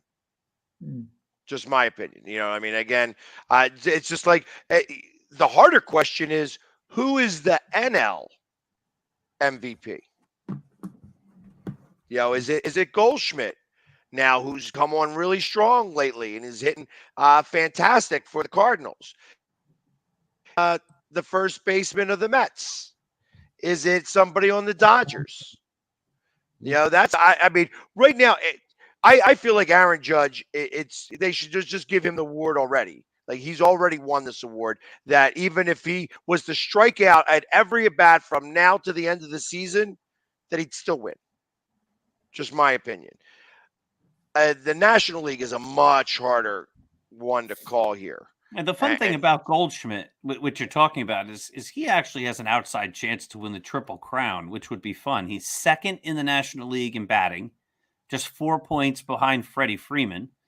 He is tied for third in home runs with 35, 4 behind Schwarber. Now, 4 is a lot to gain in just a couple of weeks. And he's second in RBIs with 111, just 2 behind Alonso of the Mets. So, if Goldschmidt has a great 2 weeks, the guy could end up actually winning the Triple Crown in the National League. And I think that if that's what happens, and he also does lead the league even without that right now in WAR, barely, 7.7 to Nolan Arenado at 7.6. But then the question becomes, here's where Jack's definition of being most valuable it gets very messy. So take Goldschmidt off the Cardinals, and the number 2 guy in WAR in the National League is his teammate, Arenado. So does that mean neither of them can get it because they're both having great years, and neither one individually is that valuable because they're both having good years? So then you have to give it to somebody else. I don't know. What do you think about that, Jack? Where do you go there? No, I don't know. Have 2 players. I can understand where they can legitimately split the vote, the 2 of them, but Goldschmidt is having the better year. And I mean, what are you going to do? You're going to give it to Pete Alonso? I mean, Pete Alonso doesn't have an MVP feel about him right now. You know, Freddie Freeman intrigues me, hitting 330, coming over to the Dodgers. He's been an everyday fixture. He's outstanding, but we're so used to him being outstanding that we take him for granted. But what he's meant to the Dodgers, and the Dodgers have been so dominant this year. I wish they would change how the award is given out and wait till the postseason's over. To me, that would be the true MVP. I want to see how the postseason unfolds. Okay, if one player, steps up in the postseason and goes gangbusters and is close during the regular season, that should leapfrog him over someone else, in my view. But the postseason doesn't come into play. So I would think it would be Goldschmidt now. I can't see him not getting it at this point. So here's a question for you guys about awards. Is a pitcher, can he win both Cy Young and MVP awards? Well, it's happened. It happens. I mean, it's before it shouldn't happen, I don't think, because I think the pitchers have their own award, the Cy Young Award. Right. But listen, Roger Clemens, I wouldn't say this in front of him. I heard he got very angry a few weeks ago when they questioned a pitcher's value, because a pitcher could be the most valuable player on his team.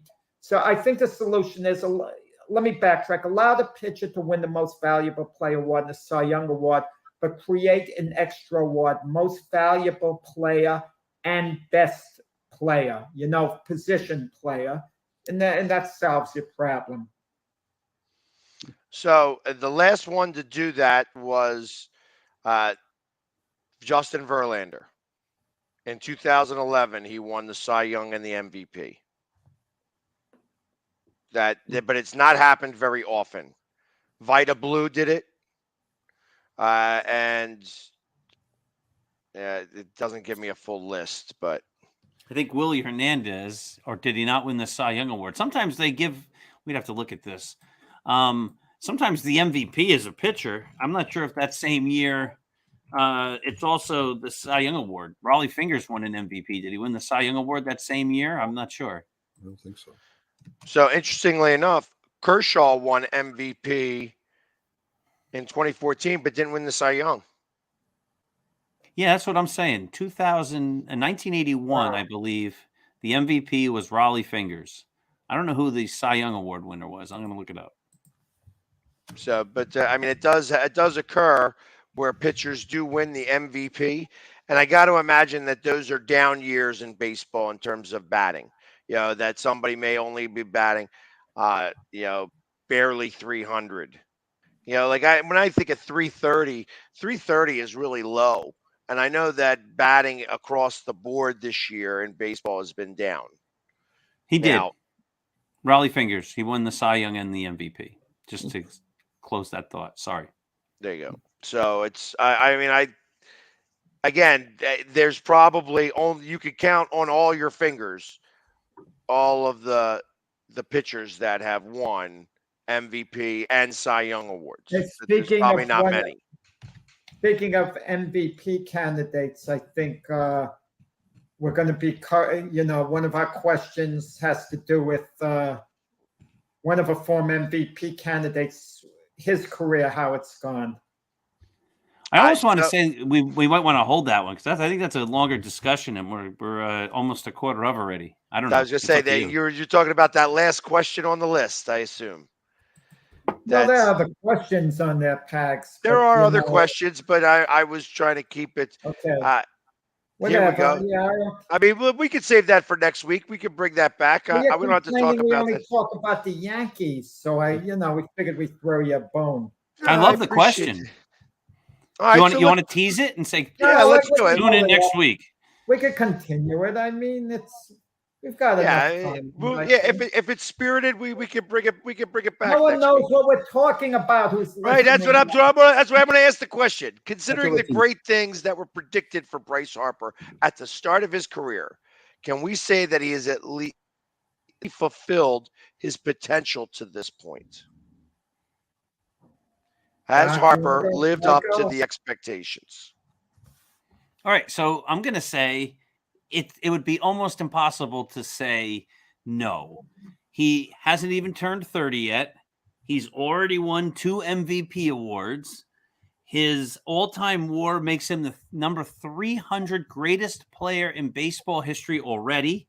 He's on par with the Hall of Famer, Tony Oliva. His career has been more valuable than Don Mattingly. He's hitting .305 this year. He's been an all-star 7 times. He's won 2 Silver Slugger awards. And he's got 10 more years on his contract. And if he just plays like he has been, not even that well, and he just becomes a 4-win player every year, he's going to end up with 82.8 WAR, which would make him the 37th most highest WAR of all time. So he's on that same trajectory. And I think sometimes we say, well, he's going to be this, he's going to be that. I think realistically, you can't say that someone's going to be better this many years into their career, as already he's, like I say, better than Tony Oliva, Don Mattingly. I can pull the list up, and it's a million. And I've already won 2 MVP awards. I mean, how much more can you expect out of a guy? So yes, I think Harper's he's had a great career. I think he's doing great things, and he's still on pace to continue a great career, and he's going to finish as one of the top 50 players of all time. What more can you ask for? So that's my answer there. I mean, I think Doc is pushing the issue, pushing Harper up, elevating him. I mean, it's like pushing a car that broke down, and Doc says, look, we got the car there. Harper's going to go to the Hall of Fame someday. That'll be the prediction. You know, if he just plays so-so for a number of years, I think he gets there. But there's a difference between all-time greats and Hall of Famers. He came up the same time as Mike Trout.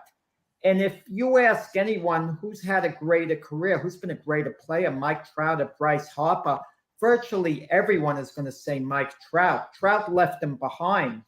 And listen, he has about 284 homers. He's going to finish with somewhere between 500 and 550 home runs.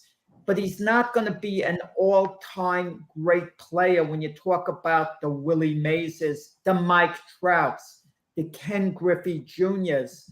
Bryce Harper is not quite going to get there. Listen, the guy was the franchise player of the Washington Nationals. It didn't work out. As soon as he leaves, the Nationals win the World Series. So I don't want to hear how Harper's elevating a team. As it turned out, they were just fine without him being there. You know, and it's hard to put down a guy who's going to be going to the Hall of Fame. And Harper's going to go there someday, but he's not going to go there as a super Hall of Famer. He's not going to be looked at as an all-time great. No one is going to say, well, Bryce Harper is as good as Hank Aaron. They could say that about Mike Trout, perhaps, and have an argument. They could say that perhaps about Ken Griffey Jr., and it could be a great discussion, but no one's quite going to put Bryce Harper there. Yes, he is going to make the Hall of Fame, but he's not going to be a super Hall of Famer. So on that account, considering what was expected of him as being the face of baseball, he hasn't quite, gotten there. His career's been just a tiny bit disappointment, a little bit. Let me just say something. Ken Griffey Jr.'s lifetime WAR is 83.8. If Bryce Harper just continues at his less than his current pace, and he just has 4 WAR over his next 10 years, he's going to be 82.8. Griffey will be the 36th greatest player. Bryce Harper will be number 37. His career will be right there. You're going to have to someday, we got to go to a classroom with you, Doc, and you have to teach Pags and myself all about this WAR stuff. Because I could tell you this, and let me throw this to Mac. Mac, if you had a choice to have them over their career, 10 years, let's say, young men at their peak, Bryce That's Harper, a different argument. Wait, that's a different argument at their peak. Well, but that's what I'm saying. But that's the point, the common sense. We would take Ken Griffey Jr., we would take Mike Trout. I mean, he's having the type of career, he's having a Gary Sheffield type of career, Bryce Harper. How about that? A Gary Sheffield type of career. I don't agree with that, Jack. I don't agree with that. Yeah, I think you're a little off, on all this. You Like can't compare when with I'm looking at a comparison between the two of these guys, and it goes really in depth on what I have. I have the MLBcomparisons.com, Bryce Harper versus Mike Trout. And they have a similar amount of gains. Mike Trout has a little bit of a lead on that. Similar, close to plate appearances within 200. Same thing with that bats within 200. The batting average is Harper's got 281 career to Mike Trout's 303. Hits is 1364 to 1521. Runs is 906 to 1039. Bryce Harper's number one when I'm doing this. So home runs, Bryce Harper's 283 to Mike Trout's 345. Runs batted in 807 to 885. Doubles, Bryce Harper's got the lead on that, 295 to 288. Triples, Trout's got that, 51 to 23. So they're similar, although Trout's got him by a little bit. And Mike Trout played one more year than Bryce Harper did. So he started in 2011. Bryce Harper started in 2012. Can I tell you an intangible, guys? When Bryce Harper was a free agent, teams were not falling all over one another to sign him. And Doc has mentioned specifically he wishes the Yankees had signed him. If that were Mike Trout, the Yankees would have gone after him, I could say confidently, very hard. They didn't go after Harper at all, it seemed. I think the Yankees were being looking at their finances that winter. They didn't go after Manny Machado. They didn't go after Patrick Corbin. And I just don't think it's a fair argument to say, you know what, you're not as good as Mike Trout, so your career is a disappointment, because it's possible that Mike Trout's going to go down as one of the top 10 baseball players of all time. Yeah. So that's like saying Hank Greenberg's not good because he's not quite Lou Gehrig. I mean, you can be great, but you can't. Only 10 guys are going to be Mike Trout over the course of their career in the history of baseball. So, like, Mike Trout is on that pier with Mantle and Garrett, Willie Mays and Hank Aaron and Babe Ruth and Barry Bonds. Well, let me throw this at all you guys. Griffey's not Barry Bonds. I mean, we want to take the steroids out. I'm going to throw this at you guys and give you an example. If Bryce Harper all of a sudden fell flat, he forgot to hit, and he became Aaron Hicks or Joey Gallo. He flamed out the next couple, and then it would be out of baseball in 2-3 years and did nothing the next 2-3 years at all. Would he make it into the Hall of Fame? No. Maybe, but he has a shot. Maybe not. But if Clayton Kershaw, when he hadn't won a lot of games, when he was well under 200, was a sure Hall of Famer. So, but you could say the same thing about Mike Trout. Say Mike Trout decided that he's in. Yeah. Trout's in by now. Yeah, but so you want to talk if Trout goes the next 4 years and bats the same way that Gallo does, doesn't matter. He's automatically. He's in. Yeah, I disagree with that. No, Trout's already, like I say, even right now, he's 37th greatest player of all time. I thought that was Harper. No, Harper would be there in 10 years. So, but you want to talk about, like you were saying, who would you rather have, Ken Griffey or Bryce Harper? Ken Griffey, over the last 9 years of his career, those years he played with Cincinnati before he went back and played a little bit with the White Sox, he wasn't good. He had 270. He had 210 home runs. Catches in the field. He was spectacular in the outfield. Not when he was on Cincinnati.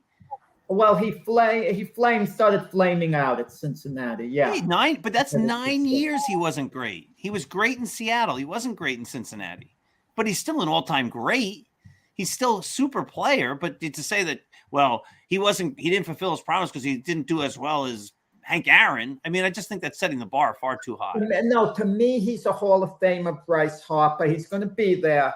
Okay, he has to do it. He has a little work cut out from which he's going to do. Okay, he just has to be good, not great the rest of his career, and he's short by a Hall of Famer. But I'm looking at it in terms that he was expected in some quarters, like from yours truly, to be an all-time great, like a super Hall of Famer. Instead, he's going to be in the Hall of Fame. His career has absolutely been successful, absolutely. But it's like saying basketball. Clyde Drexler is a Hall of Famer, but if you thought he was going to be Michael Jordan, you're just a little disappointed he never turned out to be Michael Jordan. But he was great. He was a Hall of Famer, so he was successful. That's why I look at it as Bryce Harper. Do you think that he's on you? So you're kind of thinking that he's on the edge. I mean, you're saying that he probably gets voted in as a Hall of Famer, but that he's on the edge. Who else would you say is on the edge of a Hall of Fame? Joey Votto. I don't know what you guys think of him. That's a very intriguing name. His whole career with Cincinnati. Good numbers. It seems like he needs a little more work. But if you consider he had no protection in that lineup at Cincinnati, he was the franchise player for so long. Well, could you say Bernie Williams, Greg Nettles, all these are potentials? Bernie's a little short. Greg Nettles is intriguing if you consider he was one of the great defensive third basemen of all time. But no one appreciated that at the time. They just look at cold numbers, I agree with that. That might be a good question to investigate for next week. Hey, Greg Nettles doesn't even have a plaque in Monument Park, let alone Cooperstown. Hey, and there's a great chapter in this book about that. Yes. Yes. Great. Hey, sometimes you set them up just to knock them down. Yes. That's right. That was. We were going to talk about tennis. That was like a lob. I just smashed that one, right? Yeah. I mean, another question. I went to a Philly game before the pandemic, and I didn't know it was like not exactly an old-timers game, but to honor the Philly players of the past.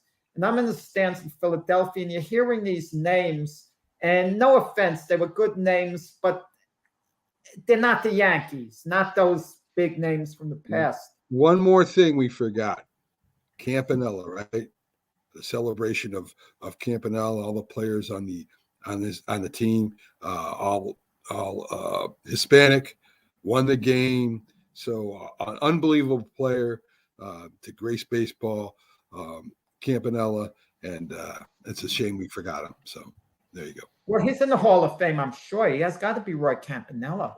No, I think you're talking about Roberto Clemente. Yes. Oh, yeah, Roberto Clemente. No, everyone reveres Roberto Clemente. No, they just had Roberto Clemente Day in Major League Baseball. And so the player wearing a 21 patch, and we didn't talk today about what a great player Roberto Clemente was. I want to give you just some very quick trivia. The 1969 Miracle Mets season, I think it was September 24th was the day, 1969. I was actually at the game. And Bob Moose, the Pirate pitcher, no-hit the Mets. They were no-hitted in their Miracle Mets season. Roberto Clemente saved the no-hitter with a sensational catch. There you go. There you go. So, and that's a great way to end this show as we have gone through our 2 hours. It's always a little fun when talking about that. It's not just baseball. We're expanding your horizons there, Doc. We're getting you into. Look, I have all this tennis stuff here, all these tennis stats. Well, don't worry, tennis ain't going nowhere. We'll be bringing it back next week. You have holdover questions, Pags, that you could file away when we. There's like two tennis questions that came up. So, like I said, my tennis is a little rusty there, so I don't. Mine is too, but I had to figure it all out. Greatest tennis player ever, Yvonne Lendl. I'm kidding. Yeah, I was going to say I was a Jimmy Connors fan. So. It was back in the day when I was playing badminton, I would act like I was Jimmy Connors. They wouldn't allow you in the tennis stadiums dressed up passing players. They don't allow it, that sport. No, they do not.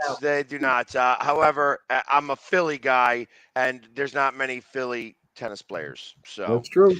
But Everybody, Well, thank you very much for hanging with us today. Have a great rest of your weekend. Tomorrow we do the Mac and Jack and Jim football Sunday special. So check it tomorrow, and we will see you then.